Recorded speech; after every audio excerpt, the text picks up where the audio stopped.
Imagine it's 1912. Flying is brand new, terrifying, and almost exclusively for men. Pilots are daredevils, part engineers, part circus performers, risking their lives in contraptions of wood, wire, and fabric. The sky is a man's world, or so they thought. Enter Harriet Quimby. She wasn't an engineer or a stuntman. She was a journalist, a drama critic from San Francisco, known for her sharp wit and even sharper sense of style. While her male counterparts wore greasy overalls, Harriet designed her own flying suit, a stunning one-piece hooded garment made of thick wool-backed plum-colored satin. Why? Because, as she famously said, why not look fabulous while making history? This wasn't just a fashion statement. It was a declaration. Harriet believed that a woman could be adventurous, intelligent, and elegant all at the same time. She refused to choose. In a world that wanted to put women in boxes, Harriet was busy designing a flight suit to soar above them. Her journey into aviation began just a year earlier.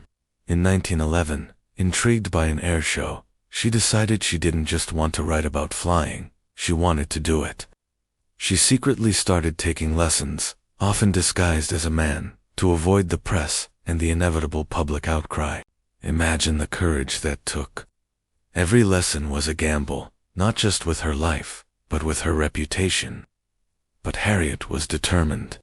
On August 1st, 1911, after just 33 lessons, she took her pilot's test. The requirements were strict.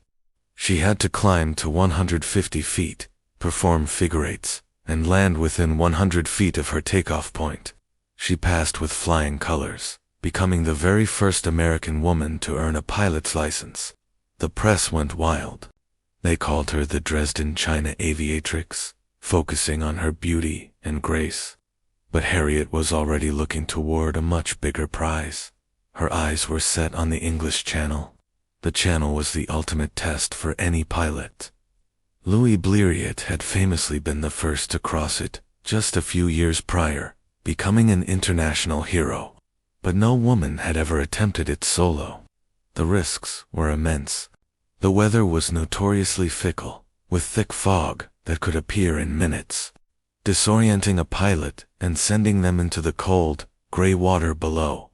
The planes themselves were unreliable, and engine failure was common.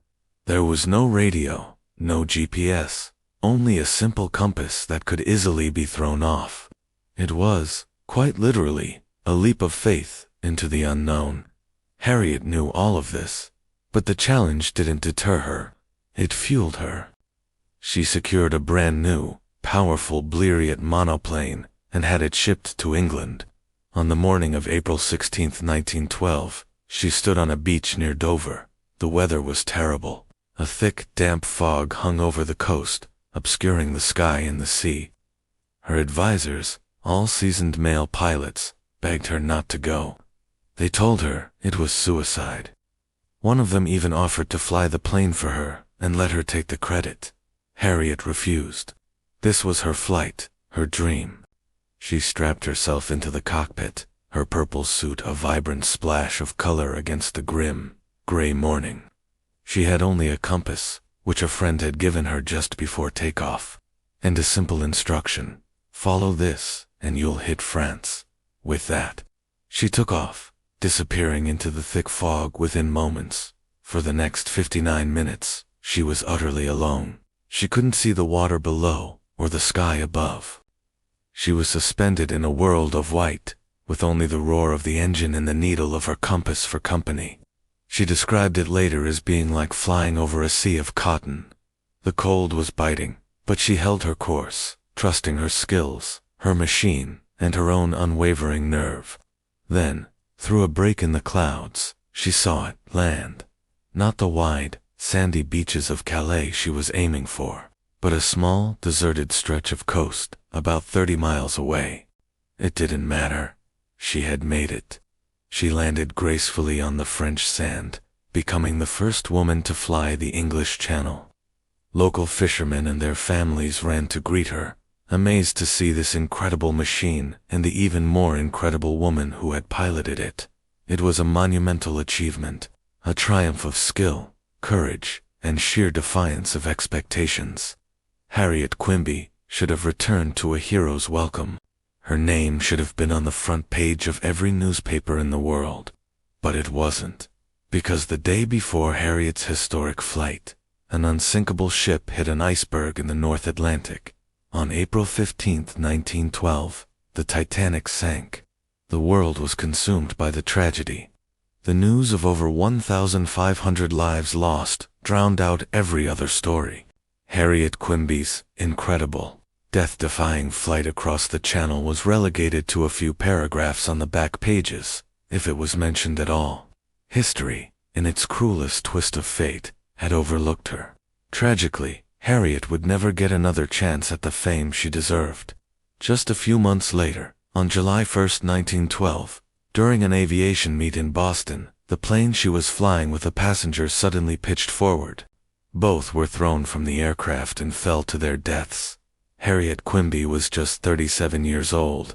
Her entire aviation career, from her first lesson to her final flight, lasted less than a year. A short, brilliant, and heartbreakingly beautiful story. Harriet once wrote, "If you want to fly, you must be willing to give up the life of someone who stays on the ground." She lived those words. She chose the sky. She chose to be different, to be brave, to wear purple in a world of gray. Her story is a powerful reminder that sometimes the most important victories are the ones the world celebrates, but the ones we achieve for ourselves, against all odds.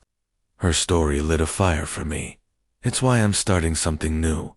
It's called Johayna, which is Arabic for little jewel. It's not a company in the traditional sense. It's the beginning of a tiny, honest family of kind, ambitious people who choose to lift each other up. The idea is simple. We share just 5% of our monthly earnings into a common fund that helps every member of the family rise faster. Whether that's launching a project, learning a new skill, or navigating a tough time. Right now it's just me carrying this dream. Just like Harriet once stood alone on that French beach in her purple satin, ready to prove the impossible. I'm looking for the other jewels, the other people who feel that spark. If Harriet's courage, her style, and her absolute refusal to be ordinary resonated with you, maybe you're the next person this little family is waiting for. You don't need a perfect resume. I'm more interested in your story. Send your CV, or just a few honest lines about who you are, to the email in the description. I answer every single message myself. If we both feel that warmth, that connection, we'll grow this together. One brave, beautiful soul at a time. The channel is waiting. Let's cross it together. If you're ready to wear your own purple and fly, drop the word Johayna in the comments. Thanks for watching, and don't forget to like and subscribe for more hidden legends.